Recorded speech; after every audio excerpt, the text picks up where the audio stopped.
kiyya har'aa kuni ijoollee shamaraa qofa ilaallata dhiironni bira darbuu hin dandeessanii dasoo hin jedhe immoo laaluuf daawwachuu hin dandeessan isin jechuu barbaada. Ashama harka fuudhee akkam jirtan hordoftoota chaanala kootii kan taatan marti keessanuu nagaa rabbii lafaaf iddoo jirtanitti isiniif haa baay'atu akkam turtan akka isaa kana keessan an obboleettiin keessan nagaa guuturraafaa qaba nageenya na bukkee ture simbirallee jiraatu isin jecha namoonni chaanala kanaaf haaraa taatan subscribe like gochuudhaan maatii keenyatti dabalama kan maatii koototaan immoo akka yoonaa yaadawwan garaagaraatiin na deeggaraa turtan galata guddaa na biraa qabdan isin jechuu jaaladha. Deebi'ee dhufee jira viidiyoon kiyya har'aa akkuma jalqabarratti argitan kana jechuudha. Ijoollee shamaraa wanti hin jedheef jechuudha. Wanti kun anaaf sin qofa ilaallata jechuudha. Innis maalidha yoo jettanii baay'een keenya shamarran jechuudha. Keessattuu iyyuu kallattiiwwan garaagaraa haala miidiyaa wal qabate kanarratti hoggaan argu akkasumas immoo bukkeedhuma kootti illee hiriyoota koo tokko gaafa isaan daawwadhu jechuudha. Yeroo baay'ee gaafii natti ta'a keessa kootti jechuudha. Innis maalidha yeroo baay'ee fakkeenya namaa jiraachuu yeroon isin hin jedhu keessattuu iyyuu gaafa biyyarraa baanu kaayyoo biraatiif dhufne gaafa as geenye immoo hiriyoota keenya ilaallee akkasumas immoo miidiyaa irratti namoota tokko namoota miidiyaa irratti laayivii isaanii fidanii dabarsan tokko ilaallee toon iyyuu kaayyoo keenya sana kaleessa sana tasuma dagannee kan yaada biraa gochaawwan adda addaa keessa galu baay'ee jira. Innis maalidha namni tokko jireenya yookaan bultiin dhaabuun kuni haala namtolchee akkasuma wantoota adda addaa sababa dhaabbata bareedaa qabduuf akkasuma immoo sababa galgala ganama wantoota adda addaa jiramee nam tokko yoo nama furdaa akkasumas immoo garmalee qallaas furdaas hin taane giddu galeessa tokko yoo arge fakkeenya isiniif fudhadhaananii maal nyaatteetti yookaas immoo akkam gooteetti akkanatti sheepiin kursii ba'e anillee akkas gochuu barbaada. Warroota jedhantu jira jechuudha. Maaliif yeroo baay'ee kan miidiyaa kanarraa dhufan keessattuu iyyuu miidiyaa gara tiktookaa kana jechuudha. Dhugaan isiniin jedha. Maaliif bara kana keessa yoo nyaatanis yoo dhuganis yoo rafanis kan keessa darbanii yoo dahan yoo daa'ima dahan illee miidiyaa kanarratti ta'aatii jira jechuudha. Wantoonni hundumtuu jechuudha. Kanaaf baay'een keenya gaafa biyyaa dhufnu sana kaayyoon keenya waan biraati. Isin galee kaayyoon keenya waan biraati yookaan hojjannee maallaqa gahaa tokko finnee gallee biyyatti biizinasa tokko bannee hojjechuuf akkasuma boruu nama guddaa tokko ta'uu ofirraa hafnee namoota nuu gadi jiran gargaaruudhaaf akkasumas immoo maatii keenya gargaaruudhaaf kana bakka waliigalatti bichaa baay'eedha kaayyoon keenya gaafa biyyaa baanu. Gaafa as geenye miidiyaa kanarratti waan tokko agarru garuu waan kaleessatti biyyaa baane sana harreetuma sassarumayyuu dagannee wantoota adda addaa laayifii biraa kan nuti hordofnu baay'ee keenyatu jira jechuudha. Innis maalidha jireenya yookaan bultiin kun namni barbaadeef miti kan namaa kennu rabbiidha. Maaliif ijoollee wanti kamiyyuu jechuudha yeroo isaa eeggatee kan siniif kennu nama siniif ta'u laalee kan siniif qoodu rabbiidha malee waan qaama kee babbareechiteef waan fuula kee duqeetii dibatteef waan bakka jiramii waan of kuulteef qofa dhiirri waan si jaalatu. Kan sitti fakkaatu hin jira baay'een isaanii namoonni akkasitti fakkaata hin jira. Haa ta'u malee jireenya yookaan bultii kan namaa kennu rabbiidha. Maaliif namni tokko gammachuun isaa tokkoffaa gaafa dhalatu lammaffaa irratti immoo cidha isaa sadaffaa gaafa addunyaa kanarraa deemudha. Du'a isaa jechuudha. Kanaaf jireenya kana waaqayyootu namaa kenna. Maaliif ati barbaaddeef osoo hin taane barbaadeen lafaati jirtutti dhufa jechuudha. Bareedus fokkisi. Garmalee qalloos ta'uu baadhu furdadhus waan barbaadde bichaa ta'e garuu sanarra hunduma isaarra yoo waaqayyo kan siif qoode sababa ati bareeduu baatteef wayiin immoo sababa ati bareeddeef osoo hin taane guyyaa siif ta'a jedhee siif kaa'e sana fideetuma lafaati jirtu siif malee ati barbaaddeedhaaf. Namoonni tokko immootu dhiira bareedu tokko gaafa argan jechuudha osoon kan koo taasifadhe osoon akkuma godhe kan koo taasifadhe. Kan jedhan baay'ee isaanii jira. Waan ajaa'ibu tokko jira. Dhiifama naa godha asirratti iccitii namaa dubbattee hin jedhinaati jechuudha. Akka barumsa isinii ta'utti ifa isinii gochuu barbaadatanii garmalees akkasitti walitti dhufeenya hin qabnu garuu dhiyoodhuma wal barree haa ta'u malee immoo jechuudha.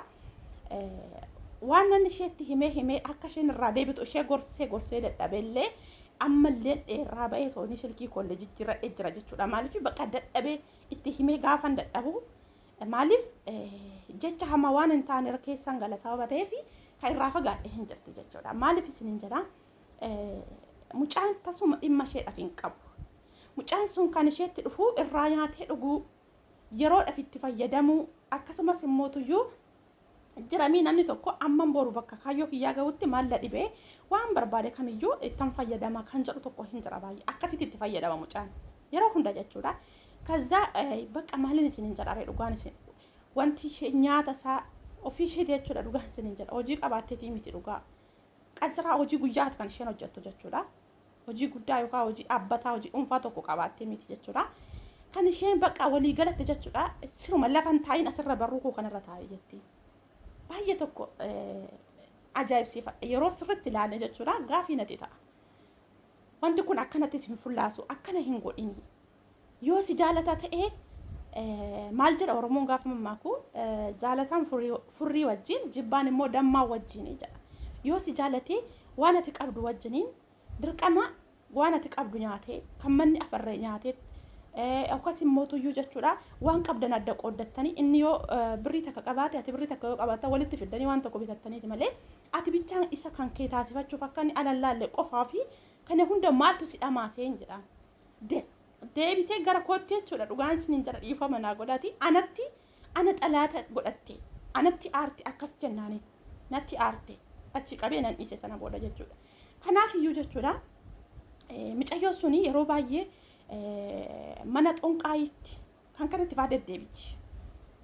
Sunillee isiniin jala sunillee yeroodhaaf maallaqa ofiitti fixa malee namni yeroodhaaf waan hundumaatti fakkeessidhaaf sababa namni jedhuuf dhaqee waan sana hunda dalaga malee waan barbaadde godhi jireenya bultii jechuun ati barbaadde qorichaanis ta'e maallaqaan fiddee kan kee taasifattu miti. Dhiirri jireenyaaf bultii isa barbaadu tokko dibattee bareeddee osoo hin taane mee daaraa dibadhuutu itti ba'i dhugaan siin jedha. Maaf daaraa sana dibatte siin jedhu si jaalata.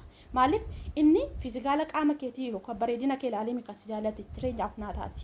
Yookaan immoo tuyyuu bakka chaansiin keessan biddeen keessa yookaan midhaan bishaan keessa gaafa bakka tokko ta'u waaqayyo walitti isin fida isin galee malee sababan qaama koo bakka jiramii waan hin jirre nama tokko fakkaachuudhaaf akka abaluutti ittiin bareeda jedhee har'a qaama koo baqaqsee dhukkuba tokko malee dhibee tokko malee ani koo baay'ee na ajaa'iba waan kana duras gaafa dhagawachuudha nan ajaa'ibsiifadhe haa ta'u malee mootu yeroo haasoftan kallattii kamiiniyyuu wanti kun wal fakkaata wanti na jalqabarraa isinii kaasirraa jechuudha. Kanaaf waan akkasii sana dalagdaniidhaaf dhiira kan keessan gochuu akkasumas immoo dhiirri qusaaqusawwan adda addaatiif fakkeenya warra adda addaatiif sin jaalatee yoomiyyuu jireenyaaf siniin ta'u jireenya fi miti hiriyaa ji'a tokko lamaaf iyyuu sin wajjin hin ta'u yeroodhaaf yookaan torbee takka yookaan guyyaa 10 sin bira tura namni akkasanii sun jechuudha.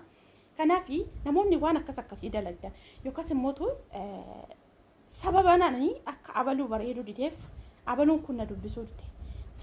Sababan akka abaluutitti ani qalloo ta'uu dideef abaluun kun akkas tasuma hin yaadina dhugaan isiniin jedha.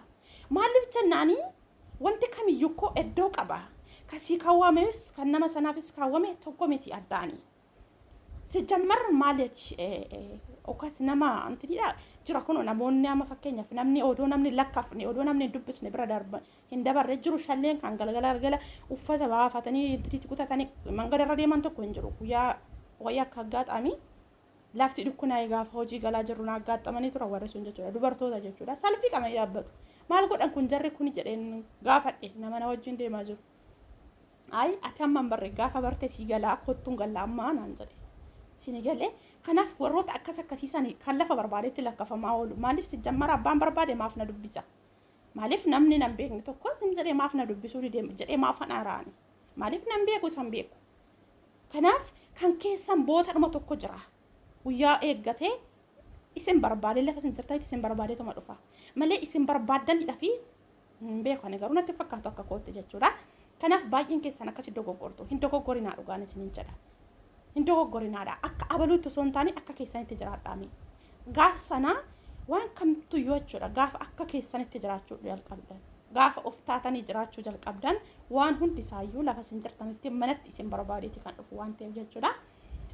Nama kaayyoo keessan dagatu hin ta'inaa maaliif kaayyoo ittiin biyya baata sana beeka dhugaan isin jira waa'ee jireenya waa'ee bultii dhaabuu kan biyyatti tasuma saaban qabne gaafa as ga'anii ammaafan bultii dhaabuu didee ammaafan akka anna ajaa'iba dhugaa Kanaaf yeroo baay'ee waan gaafii natti ta'udha jechuudha wanti kuni ana bichaadha moo namoonni kunis akka kanatti gaafii ta'a namatti jedhee waan sammuu koo keessa deddeebi'aa turedha jechuudha.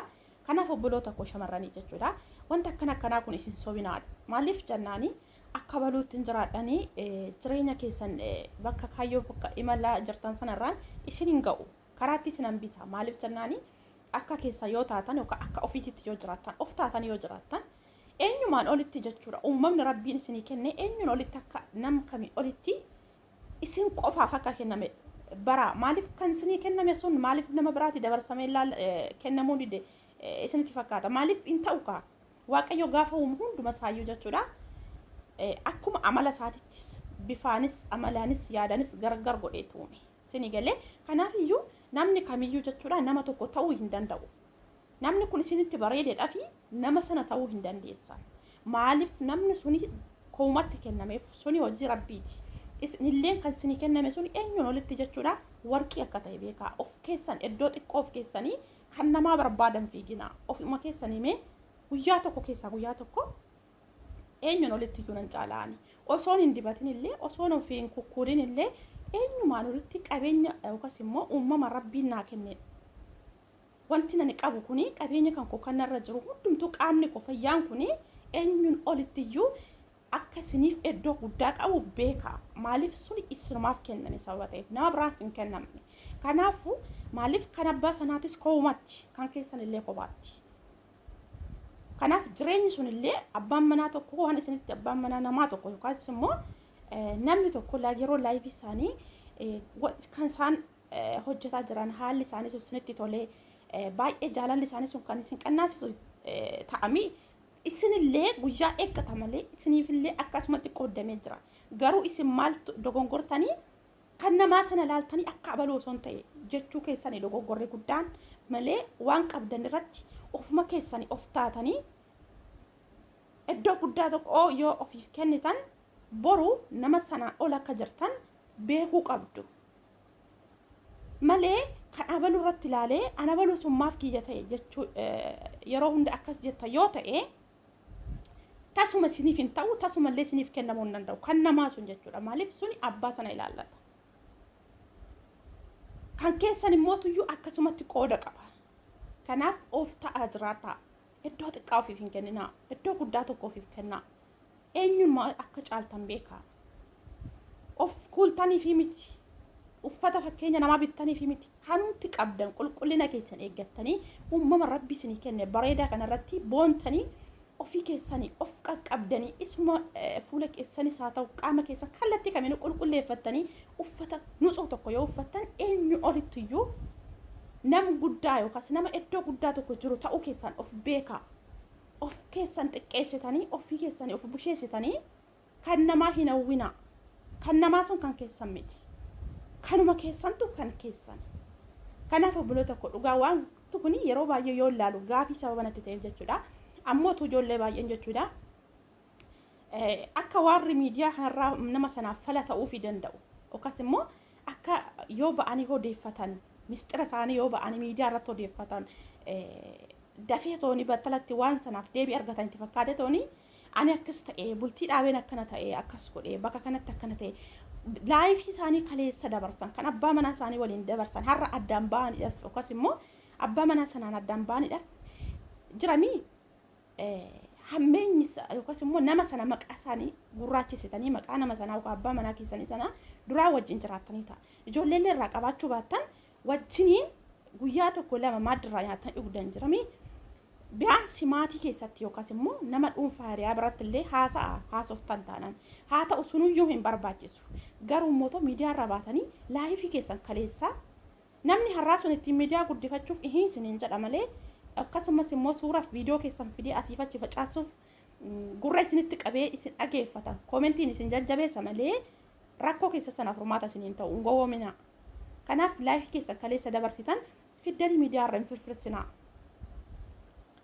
Kanaaf iyyuu yaadni koo har'aa isuma kana fakkaata lafan dogoggoretti dhiifamanaa godhadha. Namoonni ilaalcha akkanaa qabdan irraa of qusadhaa of ta'a mee of madaalaa isin ofii keessanii ofitti deebi'aati.